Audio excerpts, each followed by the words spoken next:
I'm Emily. And I'm Sierra. Today we're going to share our tips on unifying your D&D party. Honestly, unifying a D&D party is just like bringing together a friend group in real life. There are 3 key elements to being unified and to being a good friend. 1, learn about the person. 2, care about the person. And 3, serve the person. Number 1 is to learn about the person. You do this by talking to the other players in character and asking them about themselves. Actually get to know them like you would any other friend. The second point, care about the person, is critical. Take special consideration, feel concern, and attach importance to them. Treat them like they matter, because they do. It's super easy. Barely.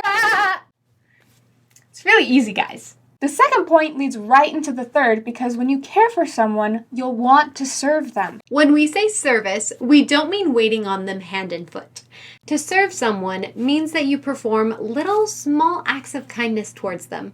They can also be big acts of service, but pay attention to what they need emotionally and physically. How can you do this in game? Well, I'm glad you asked. You could give a member of your party a flower, could pay for their room at an inn, you could compliment them on how they killed a monster, or any number of countless things.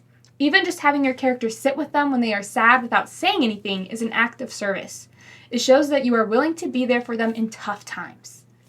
Now, even if you just try to do one of these 3 steps, the other 2 will naturally follow. For example, when you learn about someone and really listen to them, you'll start to care for and want to serve them. Don't worry, it'll come easier as you do it. Do these 3 steps in your own way. If you're an edgy rogue, a bubbly druid, or a vicious barbarian, there's always a way for your character to show they care about the other party members through your actions and words. Unifying the party is about putting others' needs before your own. Basically, being selfless. Even if your character, or someone else's, is selfish, unity in the party can still be reached if that character is doing these 3 steps: learning, caring, and serving the other party members. We see this demonstrated really well in the popular D&D stream group Critical Role during their first campaign.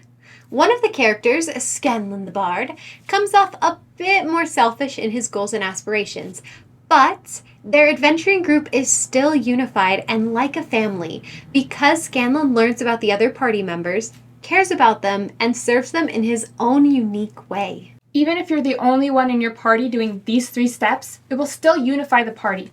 For instance, I had a bard character who followed these steps and got along with each party member. The other characters didn't work with each other well, but because they all liked the bard, the whole group stuck together and overcame their differences.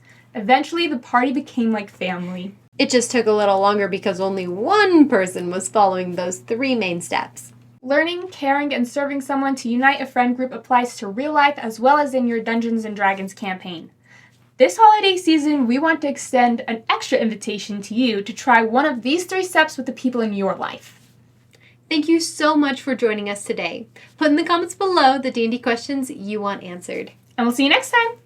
Happy Thanksgiving, y'all! Hit that subscribe button, that's down there, and send it to another family member. Invite them, love them, care for them, learn about them, Hit the like button! Ah!